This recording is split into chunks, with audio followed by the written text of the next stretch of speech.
Bandwidth provided by Recursive Squirrel Interactive. Visit them on the web at recursivesquirrel.com.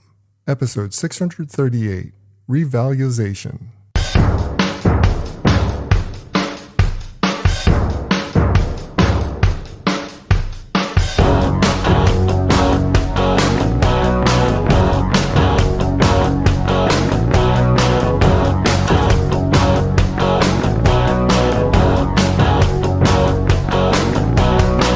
For Monday, June 7th, 2021, it's time for this week's edition of the BeanCast, a weekly discussion about the news and issues facing marketers today. I'm your host, Bob Norton.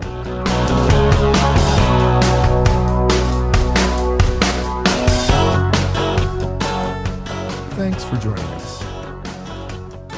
As time goes by, the continued use of hashtags gets more and more inexplicable. This user hack that made good is overused and now barely searchable, and still we build entire influencer campaigns around them. So, should we be worried? Tonight we'll discuss. Also, how marketers should approach the reluctant workforce, experiential's digital migration, a look at HBO Max's ad-supported tier, plus this week's Fair, Fail, Foul. That's the lineup. Let's meet tonight's panel.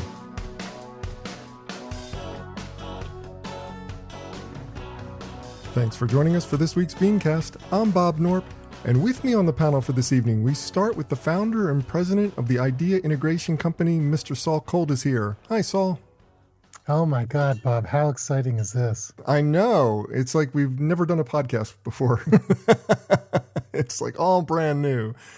Now, also joining us, we have the managing partner and marketing practice lead at CI Squared, Mr. Samuel Monnie. Hi, Sam.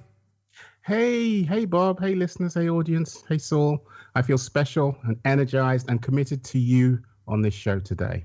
I'm glad, because we are in the summer doldrums. It's one of those times where people don't want to do shows, people don't want to write news, but we've managed to find the coolest stories that are out there and available this week, and we're going to cover all of them. So let's jump right in.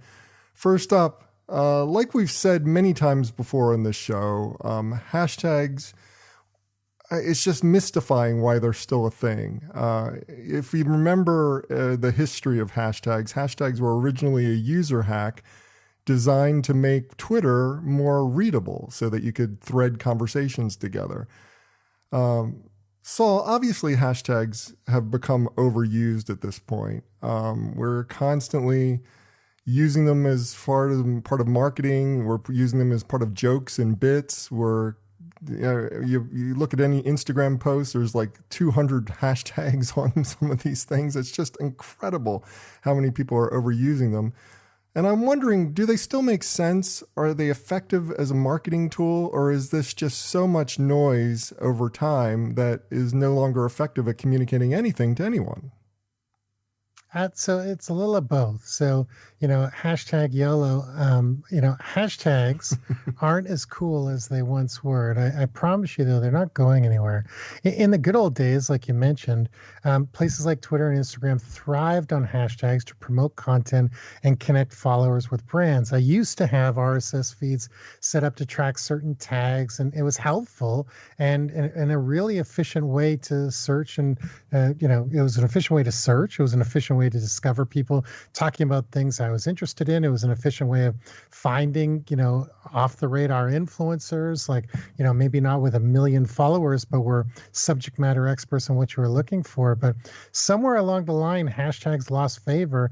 And I read a recent NetWeb study that found that more than half of consumers don't search for hashtags anymore because they lost their way due to like spam bots and hashtag hijacking. And that efficiency was lost because, if you saw that, you were following hashtag friends reunion or whatever frivolous thing you were following, all of a sudden you were getting bombarded with, things that had nothing to do with that hashtag. It was just somebody trying to sell you, something in the middle of the night. So There's even a famous poem about this. I don't know if you guys remember it. I don't remember it exactly. I'm going to paraphrase, but first they came for the hashtags, and I did not speak out because I was not a hashtag. You guys see where I'm going? It's a thinly veiled Holocaust joke. Yes. Anyways, like I said, because those Holocaust jokes are always the funniest. So, I understand. Yeah. Like I said, the purpose of hashtagging was to find, it was to find new searchers and gain impressions while also building relationships. And we all know, and I'm going to say this till I'm blue in the face for, 100 more episodes of the show if you'll have me, but building a strong relationship with your first circle of users, your customers, your brands, your fans who will share your content through word of mouth marketing and sharing should be a priority. But the problem was this got lost on Twitter and Facebook and Instagram because, they just didn't really care about, building that first circle of user anymore. It might have been important to the brands. It wasn't important to the platforms. But guess what? TikTok, everybody's favorite former music lip syncing service, has made hashtags a super integral part of their algorithm strategy. And when you couple that with their encouragement of these hashtag challenges and things like that, people have woken up to hashtags again, and so have brands. And all of a sudden, brands are interested in hashtags again because they can see the value where the other platforms walked away with, and they were just throwing their money away into a black hole. So, in a very long-winded way, to answer your question, yes, they're a thing again. But mostly due to TikTok seeing an opportunity and jumping on it, and not because consumers were screaming, "We want our hashtags back." See, I like you, Saul, because you didn't just say yes to start off with. You did actually have something else to say. Otherwise, we would have been a very short show if we just both say yes or no. Well, I've got nothing to say on the next topic, so I'll just say yes or no. I'm going to leave people hanging what my answer is going to be. But like hashtagging.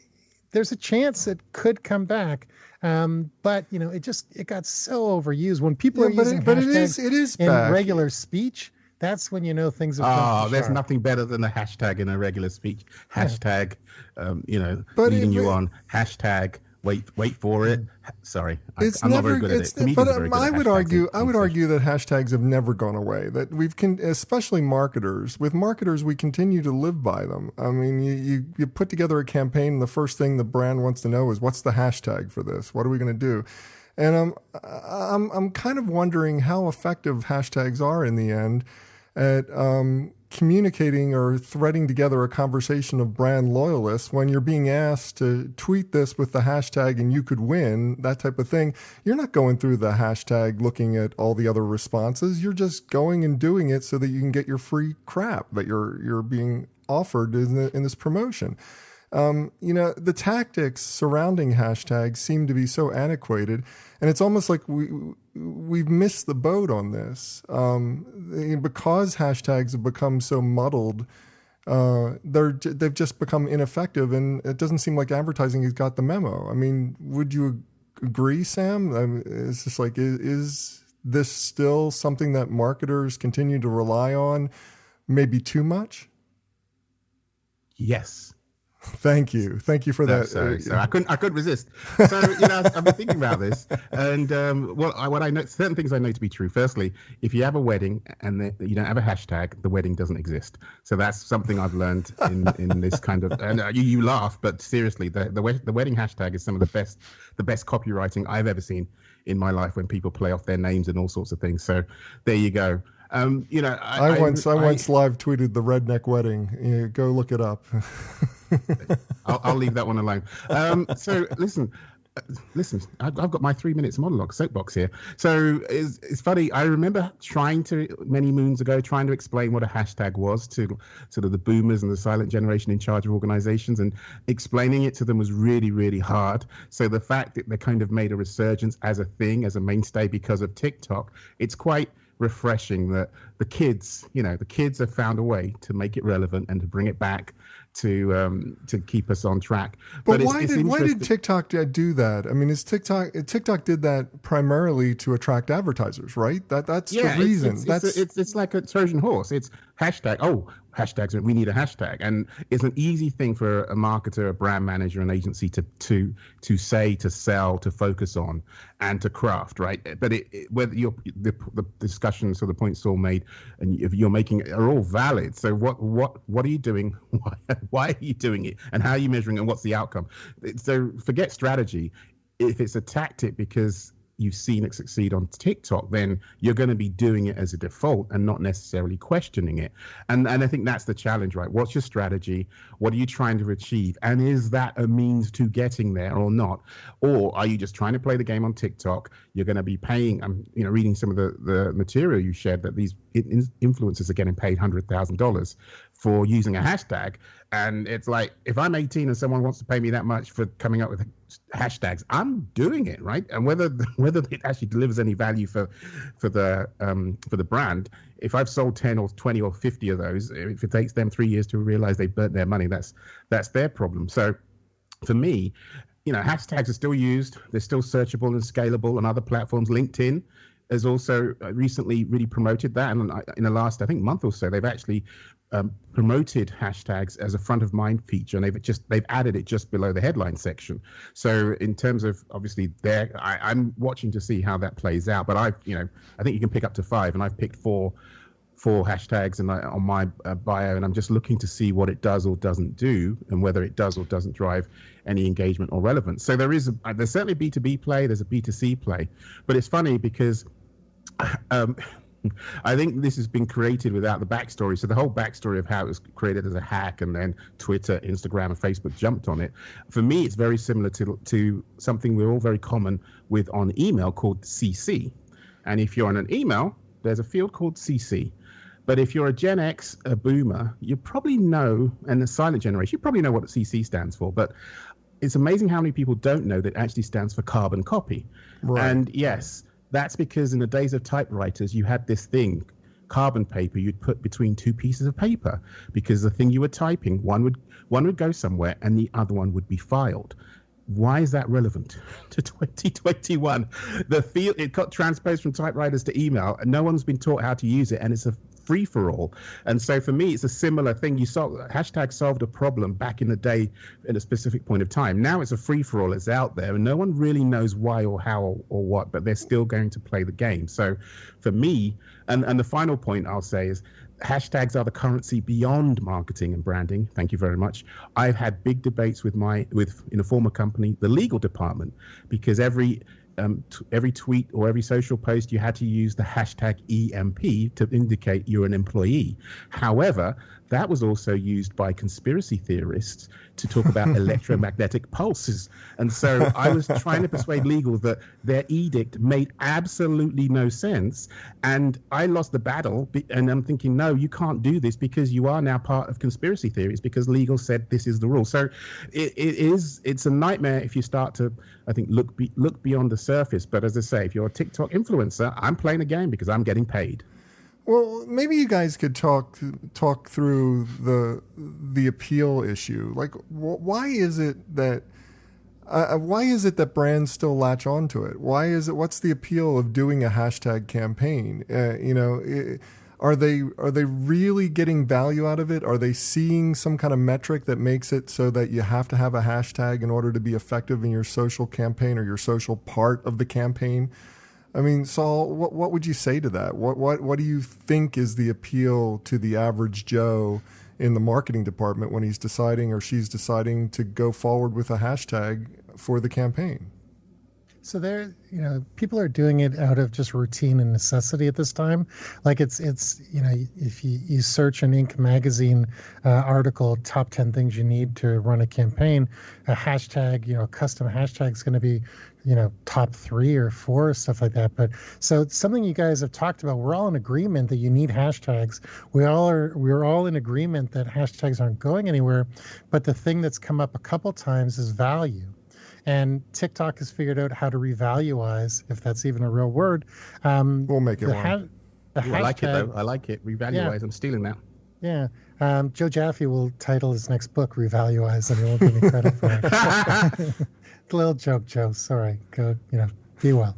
But anyways, TikTok figured out a way to add value to it. McDonald's is never going to stop using hashtag I'm loving it because it's a cheap, almost free way to extend your brand. The problem is these things aren't creating value anymore. They're just creating, it's just an item that's table stakes at this point. So now that there's actual value in it, maybe we'll see a bit of a regeneration and some more interest. But, is anyone going to say, let's not make a hashtag? Absolutely not. Is anybody actually thinking the hashtag is the campaign? I think there's still a few people out there that think it is, but in reality, it's just one of those things you do now. Just like you get a custom URL domain for a microsite. I'd call it baby SEO. Just think of a hashtag as baby SEO. So if you're struggling to explain, search the whole, just say, okay, we need a hashtag, because I can see it as a shortcut for explaining it to senior people what we're trying to achieve, and then sort of fix it behind the scenes. But and the second point I was going to make, if hashtag Revaluize is not the title of this week's episode, Bob, I think Saul will be very upset. Revaluizing. You have to get the whole word. Sorry, revaluizing then. Something that you brought up, Sam, really resonates with me. That story about your former employer wanting EMP put in there, and it ended up being a conspiracy theory hashtag. And yes, it brings up the downsides of running a hashtag campaign. What are the downsides? What are the things that marketers should be worried about most when it comes to running a hashtag campaign, and how do you avoid those pitfalls? Well, I don't think I'm not an expert on that. What I can say is that you have to be mindful of what you're doing, and a lot of brands and a lot of organizations do get, the hashtags get hijacked, or they step into the example. You step into a conversation that's not yours, or has been created years ago by another group or another organization. You come in with your big brand muscle saying, hey, this is our term, or we're paying or putting dollars behind this term, and then it becomes a whole fiasco. And so isn't that the first? There are downsides and dark sides. Yeah. That's the first tip, though. I think what you've stumbled on is the first tip that we should give to every marketer out there, which is like, search your friggin' hashtag. Find what's there already, and then use the one you created, and check that before you actually go live, because it's frightening what people put out into the world, and you realize, but hang on, that's obvious, that term, that phrase, or that acronym, or those words together don't spell what you think they spell. And so, I mean, but we were talking a bit before the show, some exclusive material that you think you'd have to pay extra for, listeners, but it's just basic copywriting, right? So, it's just the basics sometimes it's the basics of marketing and writing, copywriting, and all of these things that you kind of apply to marketing principles. So yes, check it before you do it, understand the context of how you're using it, have a strategy behind it. It's not a tactic, it's a strategy. So how does it play into your overall strategy? How are you measuring it, and how do you know you're succeeding? And then what's your I think for me, in any campaign or activity, what's your dial up or dial down? So what's your exit strategy if things go the wrong way, or what's your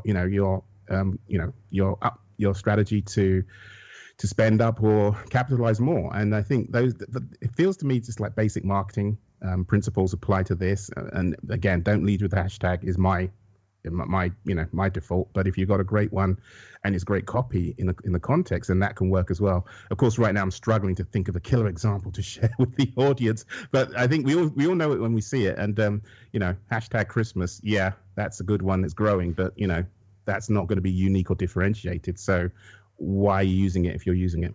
Right. So, Saul, would you add anything to that, or do you just agree with Sam and we'll just leave it lie? I agree. I think we really hashtag nailed this topic. Hashtag nailed it. Hashtag just saying. Well, moving on, the job market is completely nuts these days. Some employers are requiring proof of vaccination before letting employees return to work, presumably to convince other employees that it's safe to come back to work. Others are offering incentives of cash or electronics to come back to work or to accept positions. Still others are raising pay expectations for things like tip-dependent positions. Sam, it seems like the pandemic has pretty much radically shifted forever worker mindsets. some blame the government incentives about this, Republicans.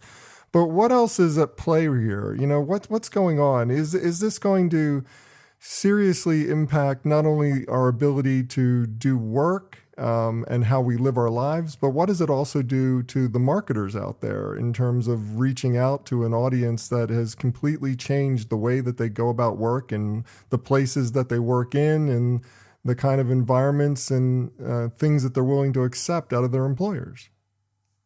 Wow, that's a big question, Bob. I know. I wanted to load you down with a lot of stuff. I will take it question by question, and I clearly can't answer. Yes, darn it. That's a great question. So, you know, the background behind this is the EEOC in the US has said, hey, employers, you can mandate vaccines for returning workers, but as a worker, as an employee, you can ask for an exemption in special circumstances. And employers also, I think, can actually ask for proof that you've been vaccinated, but they have to keep that. They can't share that out loud. So there is this context that being vaccinated to kind of go back to the world of work is a thing. But in the midst of all this vaccine focus and don't go back to work, there is this pesky group of people called human beings, and this pandemic has really shaken up. I don't think it's changed people's mindsets. It's shaken up their behaviors really and their values. So it's not I don't want to go to work. It's more fundamental. And as you look at some of the data in terms of what it looks like, again, surveys throughout have shown that maybe 40% of adults would consider quitting or leaving their jobs if their employers aren't flexible about remote work. And there's clear generational differences between Gen Zs, where it's a lot higher, who want the flexibility, and then the boomers and the silent generation. And I see a lot of that. So the core of the question you're asking me is, hey, how's it going to work before I get into who's to blame or how's it going to affect marketers?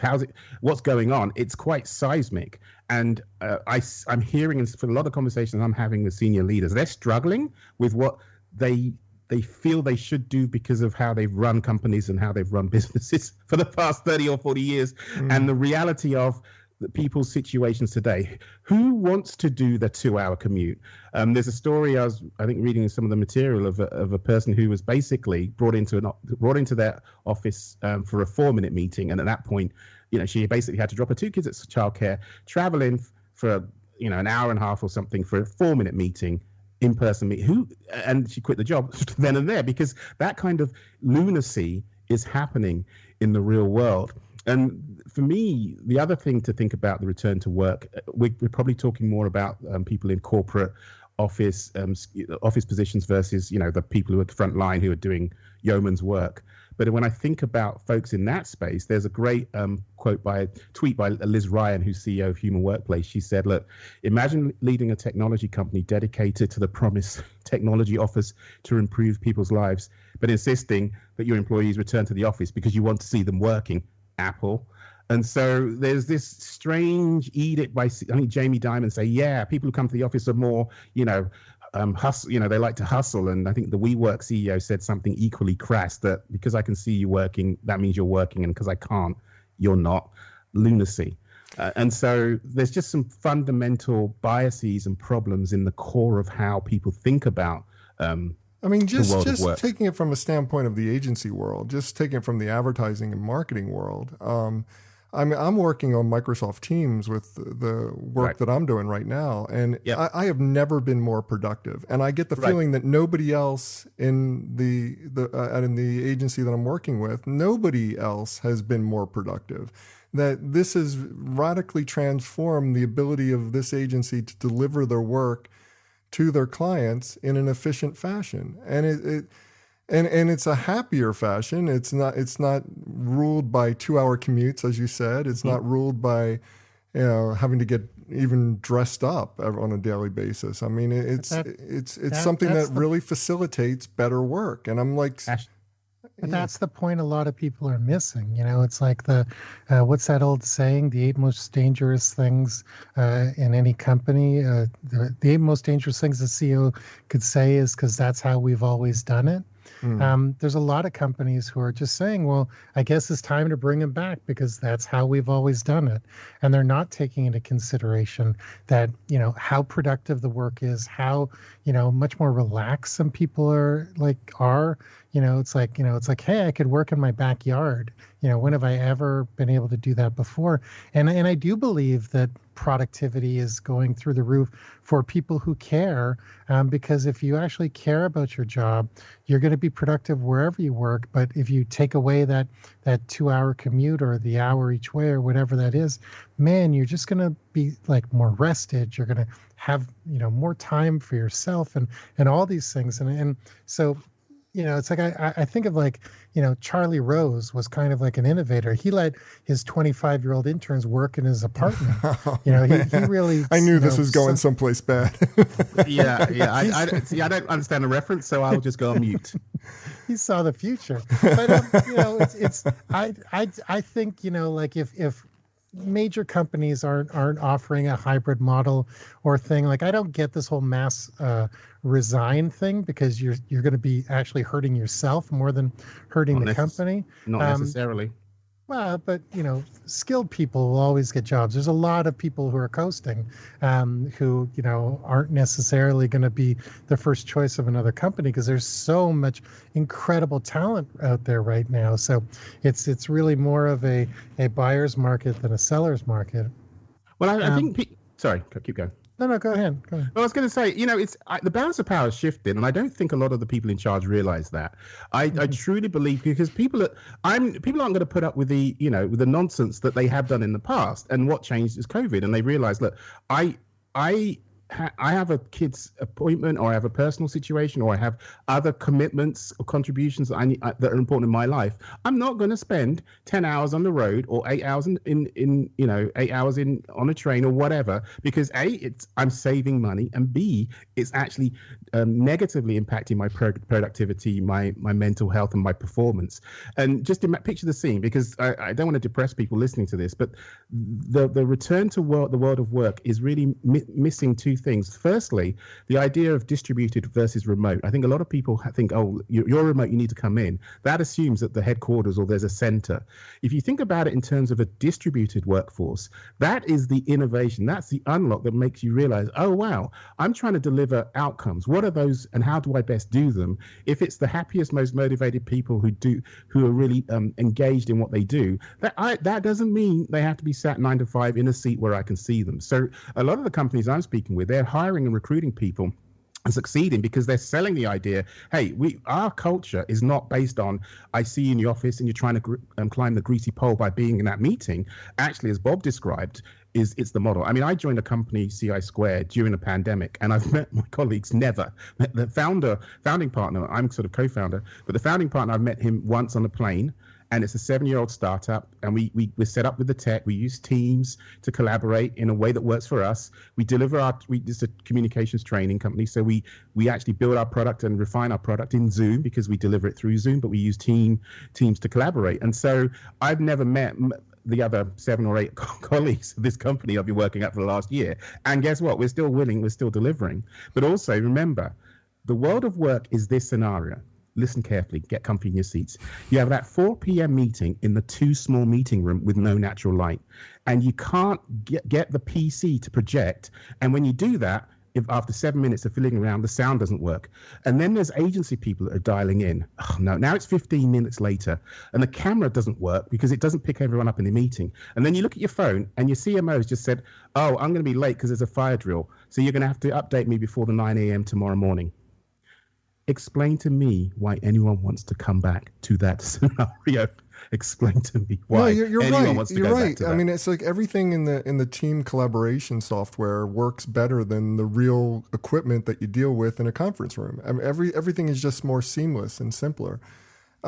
Let's shift this conversation, though, a little bit, because I do want to get to the other big aspect of this story, which is how does this change consumer outreach? I mean, if you've got employees that are saying they want to stay home, they want to work from home more, they understand that there's going to be some needs to travel and there's going to be needs to go into the office once in a while, but they mainly want to work from home. How does that change the way that we approach individuals, consumers, marketers, as marketers when we're trying to reach out to an audience that is so radically shifted. I mean, this changes outdoor strategy tremendously. It changes where we reach out to individuals, how we reach out to them. I mean, talk me through that a little bit, Sam.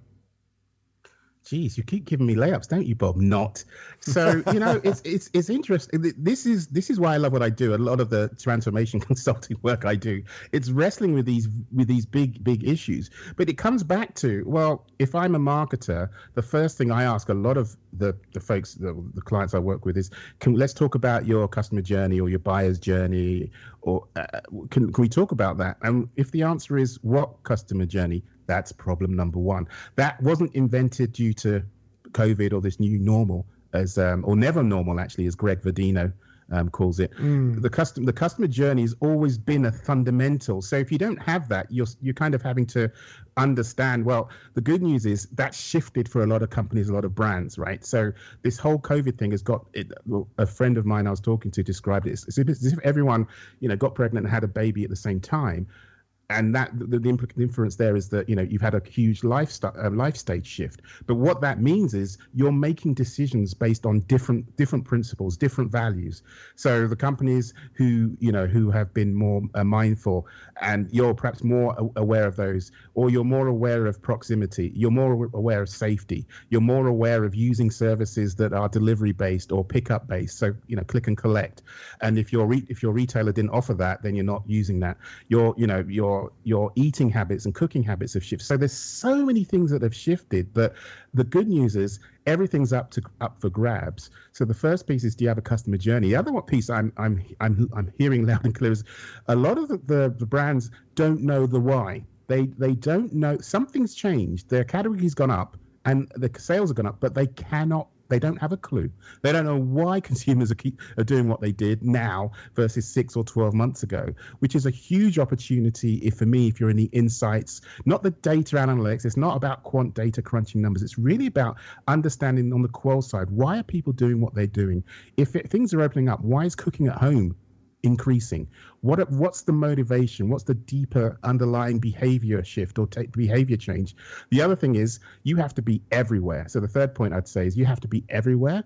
That old set it and forget it mindset is broken. You have to realize this, that the phone has disrupted, and this digital experience has disrupted the traditional buyer's journey or the traditional competitive set. So unfortunately, I've been buying stuff, I was going to use a rude word, off Instagram. Instagram is getting me. I'm a freaking marketer.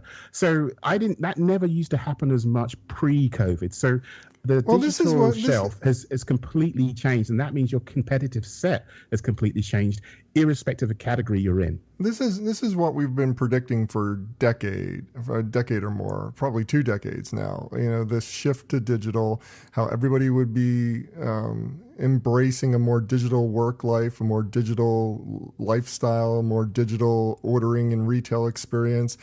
And it seems like the pandemic obviously just accelerated all that. And I don't see how you put that genie back in the bottle, Saul. I mean, it's just like, it seems like this is here. This is what's going to happen, and there's no getting around it.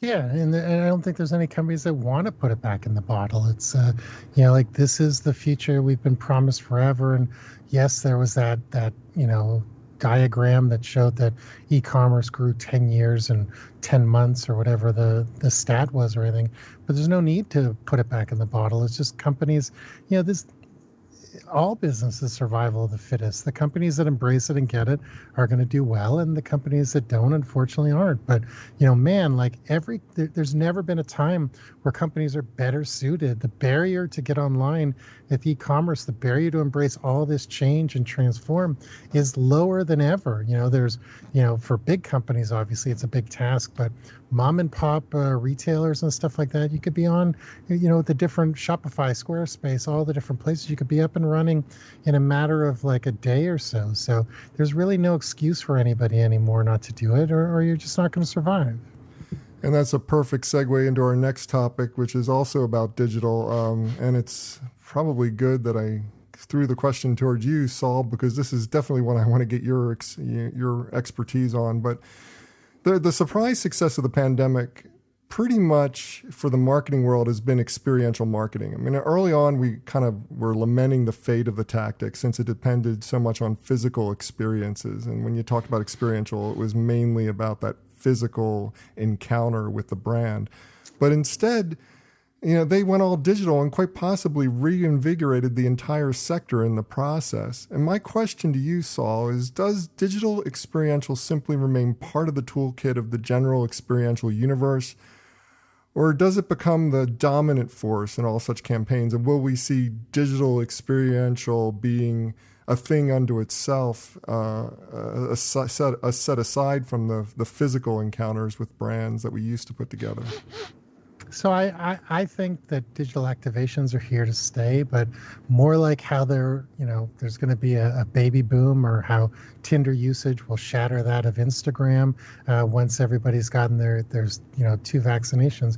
People are really looking to get outside and touch people. So while large scale events may be slow to resume to the 2019 levels, I think smart brands are going to overinvest in Q4 of this year or even Q1 of 2022 in in-person experiences, because the appetite for it is going to be so huge. And in-person is still the best way, in my opinion, to create loyalty and relationships. So to get to your question, is digital and in-person, are they going to live together? Are they going to be separate? However you want to do it. The promise of digital has always been to deliver an experience.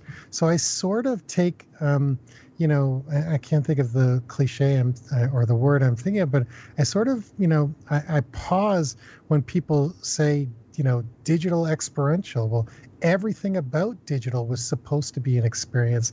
Everything about digital was supposed to bring people closer. It was supposed to, remove borders, and somebody 10,000 miles away could be, 10 feet away from you through these digital activations. So I sort of like, just like we talked about digital transformation, I think a lot of brands wisely jumped into digital, and I'm using experiential with air quotes because I think of it as just as digital activations. They jumped into it because they had budgets, they need to spend them, and there was nowhere else to spend them if they were to keep trying to hit their targets.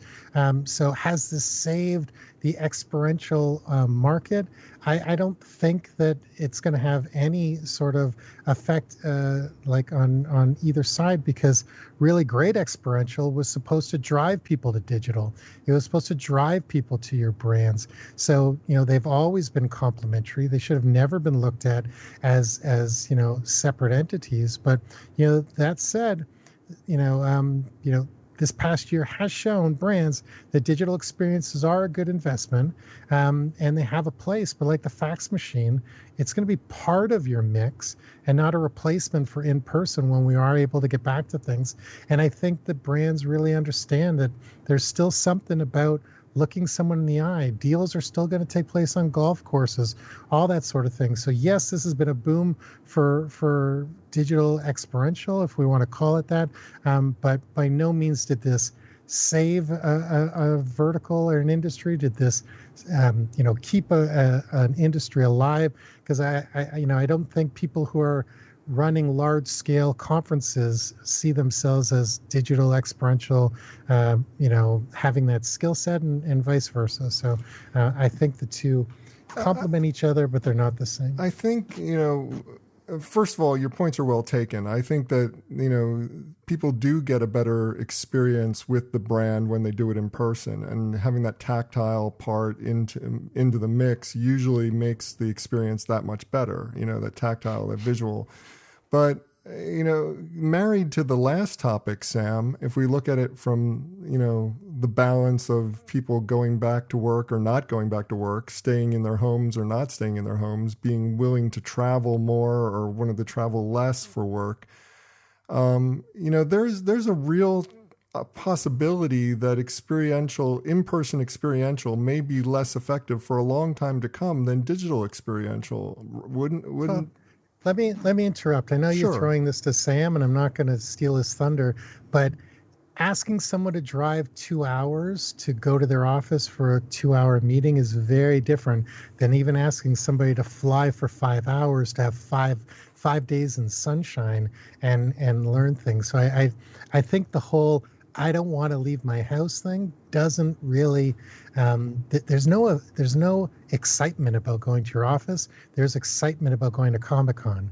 There's excitement about going to a retreat or something like that. Yeah, So I agree with you. I agree with you. But I think the larger point is, will we see it come back right away? Like when you talk about, New York talks about Broadway coming back, but Broadway comes back, it does nothing for the hundreds of little theaters out there that are not going to be getting an audience because they don't have that crowd of people, willing to get together in those situations. And I think the conference scene is the same. It's just like there'll be lots of people willing to go, but not enough to keep the conference companies afloat. But a lot of everyone went digital because they had to. They were not allowed. The COVID meant you couldn't do things face to face or was significantly restricted.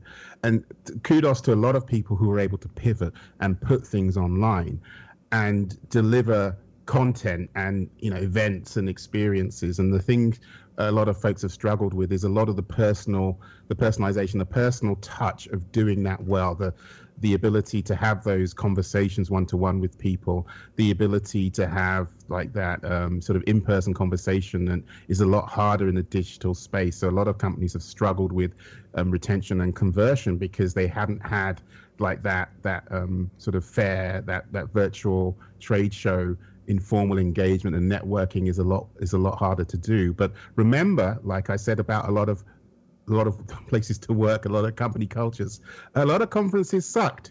A lot of them were terrible.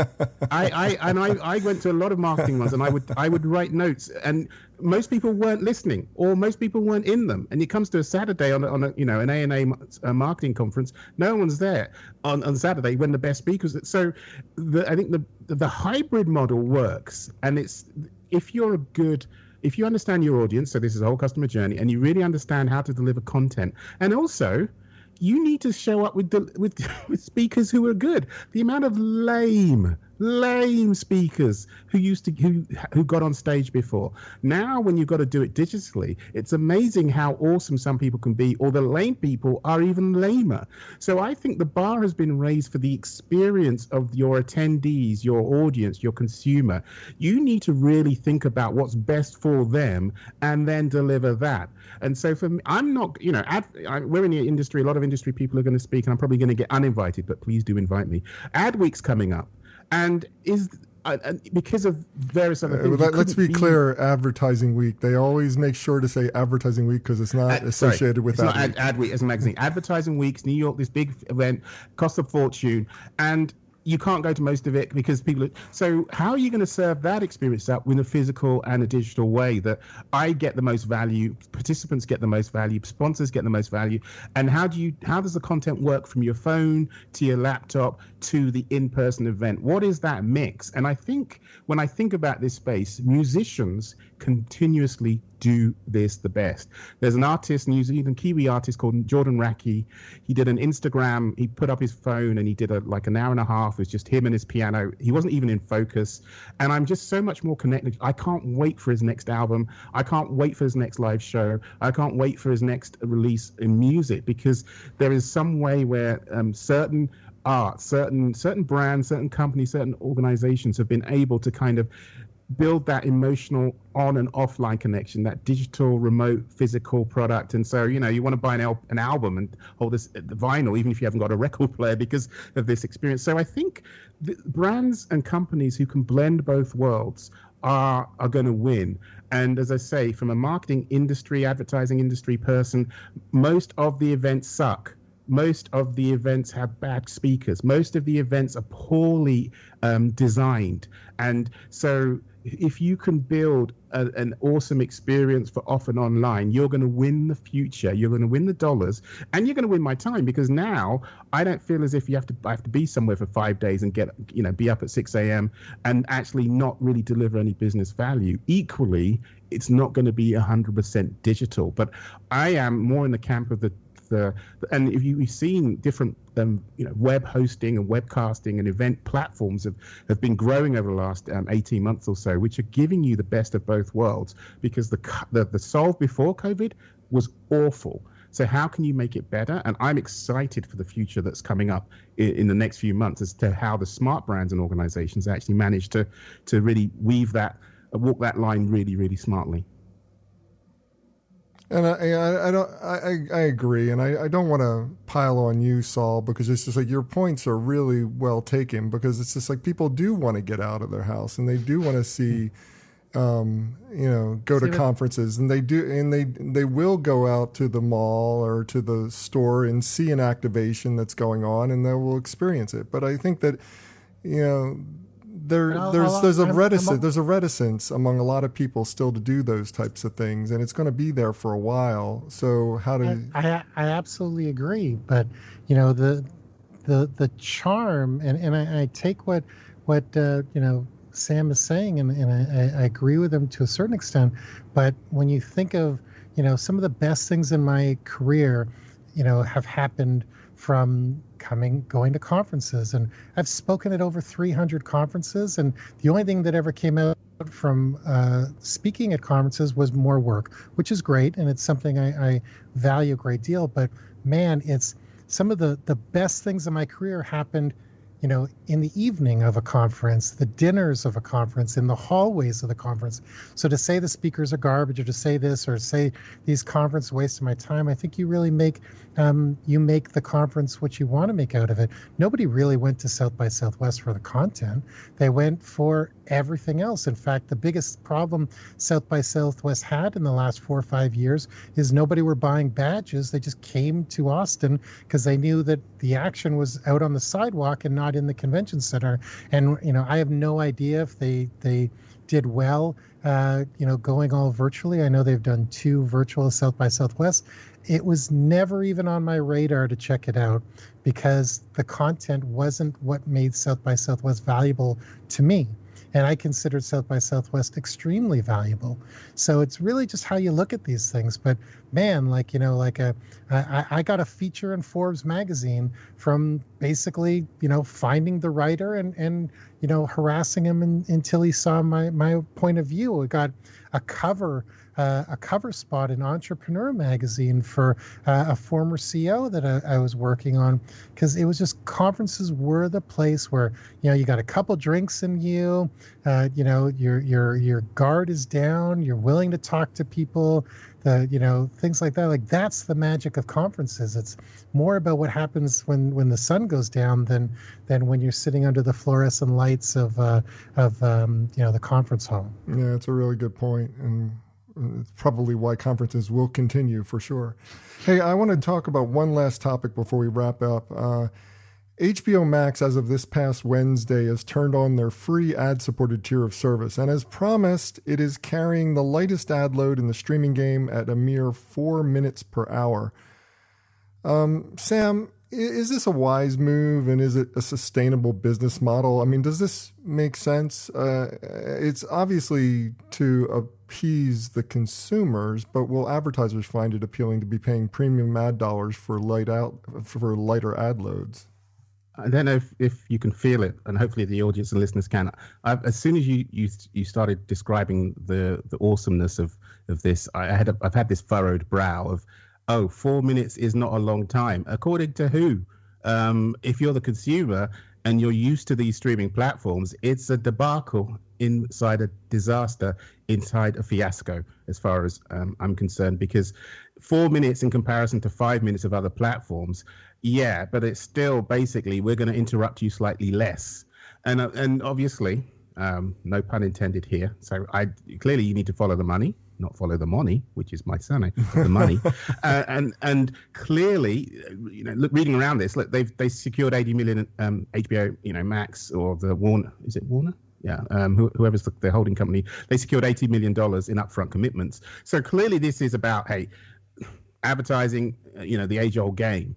But is it going to negatively or positively impact the consumer experience? I think for HBO and HBO Max, there's actually some confusion because there's all sorts of differences between HBO Max originals versus HBO. So HBO has always been this no ad subscription model. And with Max, there are some ads, but with Max original content, some of them have ads, and HBO original content shown on Max, they don't have ads. So it's actually really quite technical as to, if you watch, I think, The Flight Attendant, you're going to get ads, but if you watch The Mayor of East Town, you won't, because that's HBO. So the consumer experience is going to be different and fragmented. And there's all these claims. You haven't even mentioned the fact that Discovery Plus is a Discovery company, or whatever, Discovery Incorporated, has bought HBO Max along with all the other Time Warner properties from AT&T.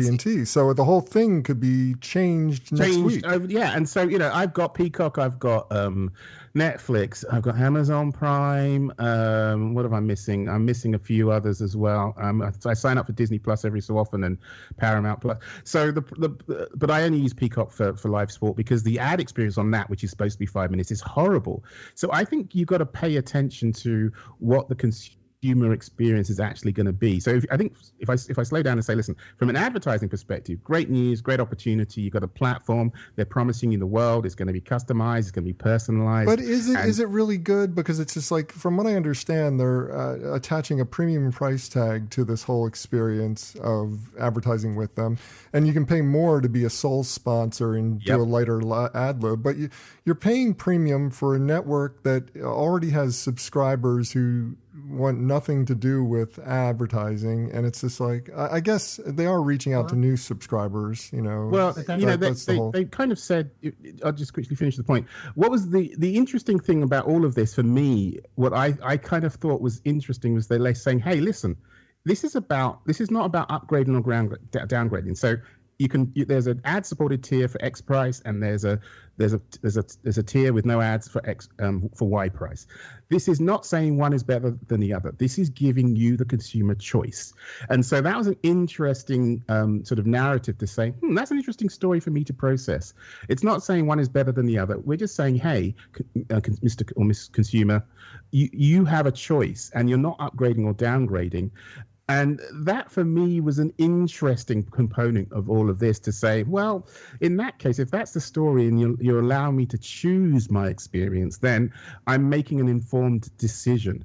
But in terms of the actual being a lighter load and, 14 less seconds of advertising than the others, and they're going to manually decide where the ad breaks go versus other ads which are programmatically designed, you're still basically interrupting my experience. And you're making me you're exposed, and I can't skip these ads. So from a consumer perspective, I don't think it's a better experience. But the idea of choosing between options is an interesting angle that might work for them better. So I look at this in a very different way. So as faithful listeners of the show know, I'm sitting in my chair in Canada right now. So we actually, we don't have Hulu. And I know Hulu has a fee for, even though it's still ad supported, but we keep talking about customer experience. It's come up 5 or 6 times. No one's ever said customer expectation. And I don't like this, because if I'm paying, I don't want ads. If there are ads, then don't charge. The hybrid doesn't work for me. So basically you're offering that for $4 less than the no ad version. My understanding, it's $9.99 versus $15. So give or take $4, $5. You're going to honor me with ads that over time will be specific to my taste. How about don't charge me anything for the right to be annoyed? Like I love YouTube. And I don't pay to have no ads on YouTube. And I actually think YouTube is such a broken experience, because the ads come at the worst time in every video. And so I don't know if that's an algorithm to get you to pay attention or something, but it's really like a broken experience. But I'm okay with it eventually, because I know it doesn't cost me anything. And when I look at the big picture of the other offerings, their paid version is the same price as Disney Plus, and it's the same price as Netflix, and you're not giving the same value. And we are going to get to a point where, it's like 2 things are going to happen with all these streaming services. Either there's going to be, a monopoly where we're basically just getting cable again, where, Disney, or whatever, Paramount now owns so much of it that they'll just have like a global one that they'll end up paying $30 for, and it's the only place you can get everything because they've locked things down exclusively, kind of the way Disney Plus did with so much of their content. Or there's just going to be like complete winners and losers because people aren't going to want to spend $60 a month for all of these fragmented services. So I think customer expectation, if it's anything like mine, I look at this and go, wow, is this a bad move? Because, it's either don't charge me and piss me off with ads, or charge me and give me the experience I want. But to say I get the experience of, I could pay as much for Netflix and get less content and ads, or I could pay 1.5 times Netflix and get less content and ads.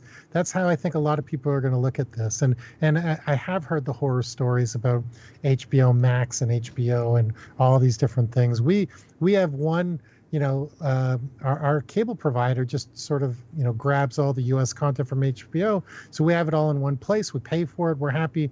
There's no confusion. I don't see why they don't do the same thing. Yeah, you make a good point there, because outside of the US, it's less complicated. So in the UK, Sky is a big platform, or BT, they have a lot of these shows on through that platform. So yes, the US market is atypical, and I think you make a valid point. Do I pay $9.99 and get ads and be annoyed, or shouldn't that be free? And their answer is no, because they've just monetized it for $80 million.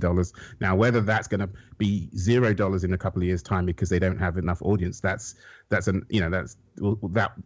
will happen. But again, I wouldn't also assume that the paid for premium platforms won't have ads in the future. If you're a Disney Plus and you're charging $14.99, why wouldn't you have ad content? Obviously your trailers and your movies or brand sponsorship. So I don't think any of those platforms are going to stay pure for much longer, even though they may be that right now, but I cannot foresee, because ultimately they're leaving money on the table. So there's no way they haven't crunched the numbers to say, whether you're Netflix or Disney or whoever you are, there's no way you haven't crunched the numbers to say, I can get more income, I can get more revenue through advertising or sponsorship or branded entertainment, and I'm going to get that revenue. They're not going to stay pure and say, if you pay their advertising. I cannot foresee that staying for much longer. So for me, that something's going to shift on those parts in that way anyway. Well, it's time for this week's Fair, Fail, Foul. But before we get to that segment of the show, I do want to take this quick opportunity to thank my guests again and allow them to each do a shameless plug, starting with Saul Colt. You can find him at theideaintegration.com. That's the home of the Idea Integration Company. Tell us what's going on in your world. Saul, what would you like to promote? So we're busy, which is a really nice thing, because there was a little time where we weren't. Always looking to talk to people with projects and more opportunities. We'll have some bandwidth probably in mid-July or early August. So if you have a project that you think we could maybe help you with, please drop a line at theideaintegration.com. And also, since I can't really beg you for work at this time, I will beg you to check out my podcast. You can check it out at saultalks.com. Haven't really dropped anything new for a while because, like I said, we've been busy, but we'll be dropping 2 episodes this week. One with Tim Stack, who, one of the funniest people in the world, from the Groundlings and Son of the Beach and Nightstand with Dick Dietrich, and he's been on Curb Your Enthusiasm and Alf and a million things. And Tim Stack is just someone I love and admire. And as well, we have Jackie the Joke Man Martling from the Howard Stern Show. So I don't feel guilty about promoting my podcast here, because it's not competitive to the BeanCast. It's really the purpose of that show is just a long form interview with people I admire, and gives me an excuse to email them and ask them to talk to I me. allow plenty of people with competing podcasts on my show, so it's fine that you promote any podcast on my show. You're fine. All right. Okay, next up, we got Sam Monnie. You can find him at CI2Squared.net. That's the home of CI Squared, the consultancy where he is a managing partner. Tell us what's going on in your world, Sam. What would you like to promote? Well, I talked a lot earlier about some of the challenges of this digital transformation, and all of the alongside, I think the return to work conversation we had. I didn't really talk a lot about the multi-generational workforce that's happening. And so the core of what we do at CI Squared is about communication, because there's a lot of miscommunication, misunderstanding, and disagreements are happening in this world that we live in, moving so quickly. And if someone sends you a text in all caps, all of a sudden you think, why are they shouting at me? And it was inadvertent. And so we really teach people how to really process, better communicate through storytelling.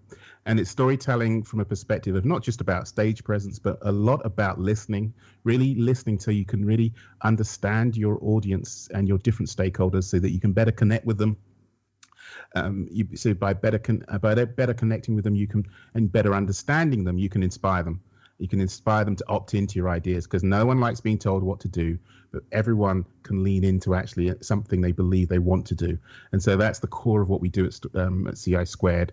A lot of work I'm supporting, doing some great work with companies right now in terms of brand positioning and storytelling that's more effective, especially with these challenger brands and startups out there that a lot of traditional companies are working with. And the other big one that we see is just a misalignment between marketing and agencies, which creates rework and adds time and increases costs. So how to get better at that.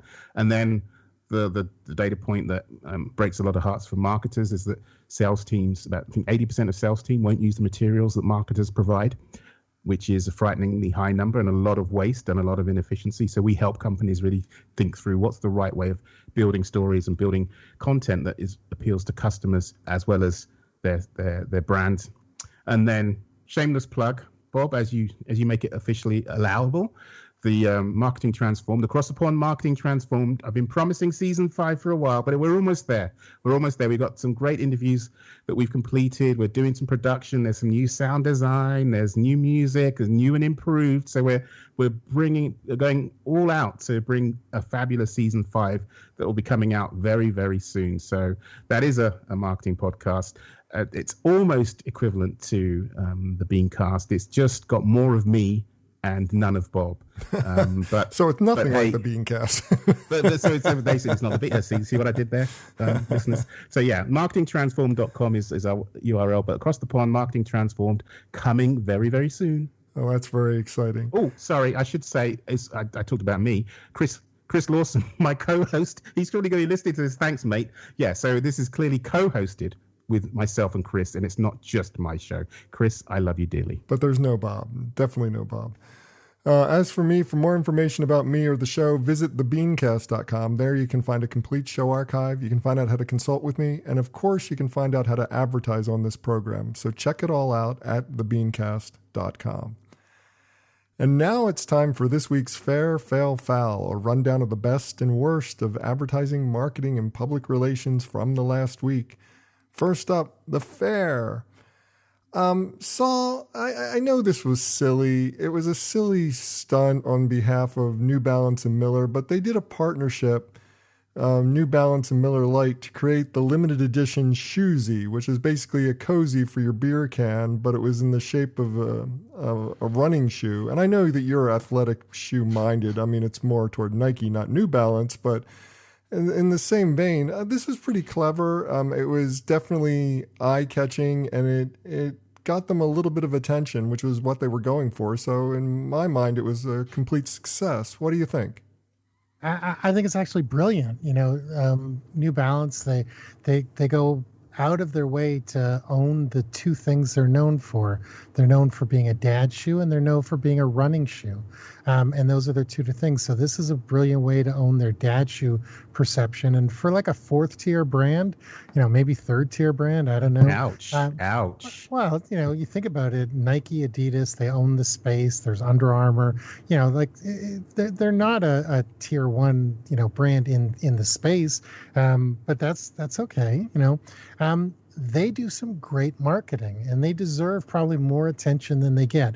They had an ad a few years back with supermodels wearing mom jeans, and it was all about going from like your Volvo to the running track. And they've done campaigns in the past about runners are normal, and they would show like runners in all sorts of crazy situations. So very, very smart branding, very, very smart ads throughout probably the last 5 or 10 years. Just unfortunately, it's not cutting through. And if one more thing on this dad shoe thing, I thought it was so cool that I tried to get one, and man, is the execution on a great idea really poor. It's a lottery, which fine, not the smartest thing, but whatever. But you can't even apply until Father's Day. So you're going to apply, then you have to wait to hear if you learn. So no one's going to have these things in hands till like the end of August. So they're probably not even made yet. Well, they're probably going to create so much demand that they're going to have to launch them as a real product. But look, let's give a shout out to the creatives for pitching an idea that the client said yes to. Yeah.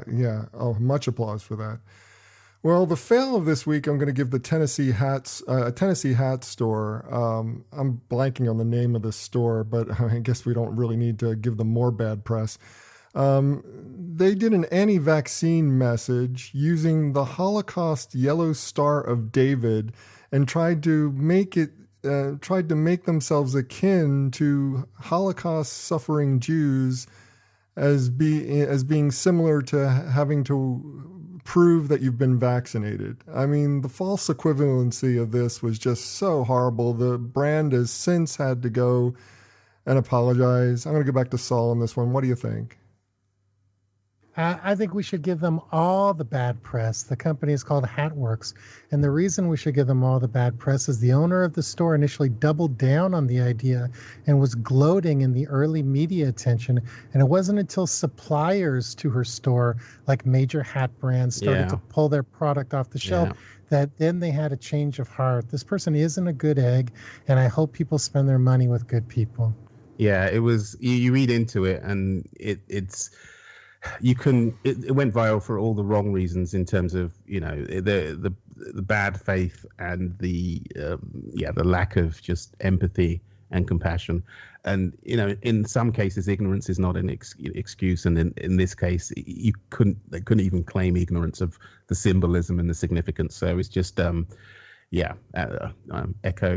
what Saul said.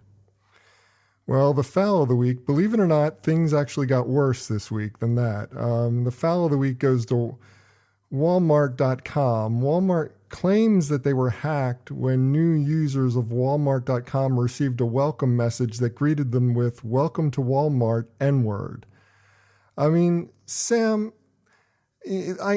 I realize that they're going with the whole "we got hacked" thing, but knowing how email works internally, I can totally see someone having put that as a placeholder somewhere in the copy and it just never got taken out. And I'm just like, this could be much worse than just a hack. It could be an internal problem, and it's just this one really got under my skin. And I'm not suggesting that Walmart did that, and they had any intention to do it, but obviously this is an ugly situation. What do you think about this one? Well, add them to the list. At least 5 brands a year will do this, be it their employees or on a coffee cup, or as in this case as per a welcome email. And it's we've had some good news stories earlier in this show, but it kind of puts things into perspective when, yes, this is a real story that really happened. And it's at times like this you actually want to hear the CEO and CMO and senior leaders step up and speak out. And maybe they have, but that message hasn't, they say bad news travels, faster than good news. But I've not seen the sort of the apology and the sentiment of regret and what they're going to do to make sure this doesn't happen again. They've apologized, but they're hiding behind this is a hack, and I've seen no evidence of hack yet. That's the big problem. So I have zero data to prove what I'm about to say, so take that for what it's worth. But these things are never hacks. Because, if it was really a hack, they would change more than just one letter or something. There'd be some political statement or something in the body of the email. And, what you said, Bob, somebody just put in his placeholder, that actually never even dawned on me, because that seems pretty evil. My thought went right to just a disgruntled employee, probably somebody looking to, take it to the man on their last day work and walk out. I would have actually, and I know no giant corporation can do this, but I'd love a company to just say, this does not reflect us as a whole.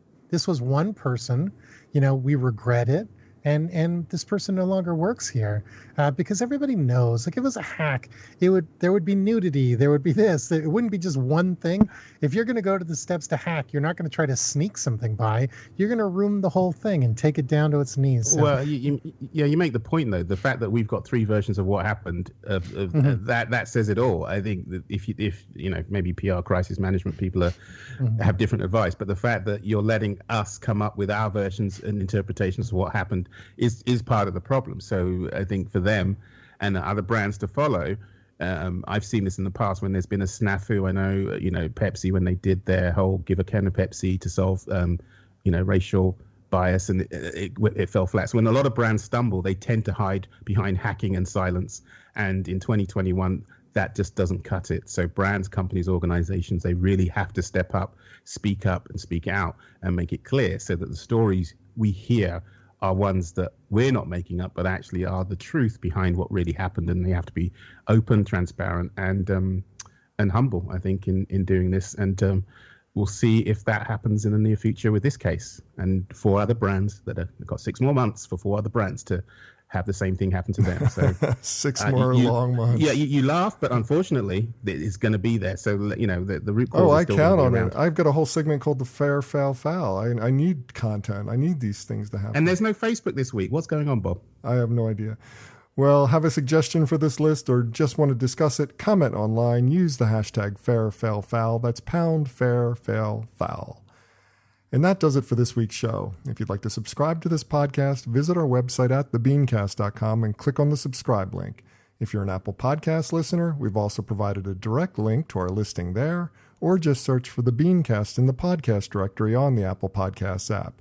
And whichever podcast directory you use, when you subscribe, please leave us a review. Got a comment? Have a question? We'd love to hear from you. Just send your emails to beancast@gmail.com. Opening theme was performed by Joe Seibel. Closing theme by C-Jax. Thanks for listening. I'm Bob Norp. We'll be back again next week. Hope you'll join us then.